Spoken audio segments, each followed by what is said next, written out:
Everyone, তোমরা সবাই কেমন আছো? আশা করছি ভালো আছো। তো আবারও নিয়ে চলে আসলাম একটি নতুন ভিডিও নিয়ে। তোমরা দেখতে পাচ্ছ আজকে সকালটা শুরু হয়েছে মোছামুছি নিয়ে, যা আমার ডেলিকার কাজ। তো আমাদের বাড়ির বউদের সবার প্রথম কাজ মোছামুছি, ঝাড়ু দেওয়া, যা দিয়ে আমাদের সকাল শুরু হয়। কোনো ভালো কাজ না, এটা দিয়ে আমাদের সকাল শুরু হয়। চলো আমি তাড়াতাড়ি করে মুছে নিয়ে চলে যাব কাপড় কাচতে। আমি চলে এসেছি কাপড় কাচতে। তোমরা দেখতে পাচ্ছ 2 বালতি কাপড় ভিজেছি। তো চলো এগুলাকে ধুয়ে নিই তাড়াতাড়ি। তো কাপড়গুলো কাচা হয়ে গেছে, ওগুলোকে এখন ধুয়ে একটা বালতির মধ্যে তুলে নিব। তারপর দেখতে পাচ্ছ মা এখানে কাপড়গুলো নেড়ে দিয়েছে, আর আমি তাড়াতাড়ি করে চলে গিয়েছিলাম পুজো দিতে। তো দেখতে পাচ্ছ এখানে আমার ফুল টুল সাজা সবই কমপ্লিট। এখন শুধু প্রদীপগুলো দিব, আর থালার মধ্যে প্রসাদ প্রসাদ দিব।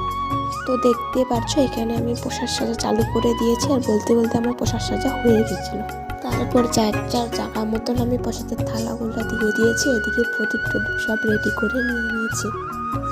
তারপর পুজো টুজো দিয়ে খাওয়া দাওয়া করে চলে এসেছিলাম ঘরে রেডি হতে। আজকে যাব একটা বিয়ে বাড়ি জল ভরতে। তোমরা দেখতে পাচ্ছ এখানে আমি রেডি হয়ে নিয়েছি। রেডি হয়ে সব গেট লাগাই দিয়ে চলে গিয়েছিলাম বিয়ে বাড়ির ওইদিকে। বিয়ে বাড়িতে এসে দেখি কিছু হয় নাই, এখন নাকি যাবে না, দেরি করে যাবে। আমার তো শুনে মাথা নষ্ট, তাড়াহুড়া করে রেডি হয়ে এই অবস্থা।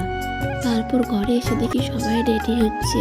এই যে মাসিটাকে তোমরা দেখছো, তারই আজকে বিয়ে। আমার হাজব্যান্ডের মাসি মানে আমারও মাসি। কিছুক্ষণ ঘরে বসার পর আমরা বেরিয়ে পড়েছি। এখানে সবাই নাচ করছিল। আমি সেদিনকার নাচ করি নাই, কারণ সেদিন বেশি দূর ঘুরে নাই, বাড়ির আশেপাশে ঘুরেছিল। কারণ বাস না পাওয়া যাচ্ছিল না, তার জন্য তাড়াতাড়ি করে বাস চলে গিয়েছে। ওর বাড়ি এসে খিদা পায়ে গেছিলো, তার জন্য মা আর আমি দুজনে চা আর পরোটা ভেজে খেয়ে নিলাম। তারপর রেডি হয়ে নিয়েছি, আবারও একটা বিয়ে বাড়ি জল ভরতে যাবো। ফার্স্টে ছিল মাসির বিয়ে, মেয়ের বিয়ে, তারপর ছিল একটা দাদুর বিয়ে, ছেলের বিয়ে। আর যেই বাজনাটা ওইখানে ছিল, ওই বাজনাটাই এইখানে এসেছে। এসে দেখে এখানে কিচ্ছু হয় নাই, শুধু আশীর্বাদ হচ্ছিল। আশীর্বাদ হবে, তারপর জল ভরতে যাব। জল ভরার উদ্দেশ্যে বেরিয়ে পড়েছি আমরা সবাই। এরা কেউ সোয়েটার পরে নেই, আমি একা সোয়েটার পরছি, ঠান্ডা লাগছিল।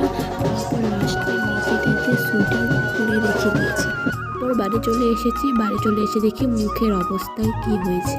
তারপর তাড়াতাড়ি করে মুখ ধুয়ে চলে এসেছিলাম রেডি হতে।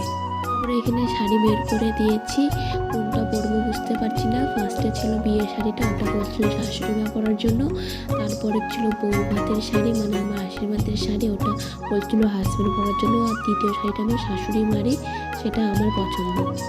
শেষমেশ হাজব্যান্ডের যে পছন্দের শাড়িটা ছিল বউ ভাতের, ওটাই পরে আসি। খুব ভারী পরতে ইচ্ছা করছিল না। তারপর আমরা এসে খেতে বসে পড়েছি। পাতা কিলা চলে এসেছিল। তারপর চলে এসেছিল তোমার ভাত, পটল, চিংড়ি, পাঁপড় ভাজা, আর অনেক কিছু ছিল মেনুতে, যা যা বিয়ে বাড়িতে থাকে। তারপর চলে গিয়েছিলাম মাসির এখানে ফটো তুলতে। গিফট কিন্তু আমরা আগে দিয়ে দিচ্ছিলাম খাওয়ার আগে। তারপরে একটু নিজেদের নাচ দেখে চলে এসেছিলাম বাড়ি।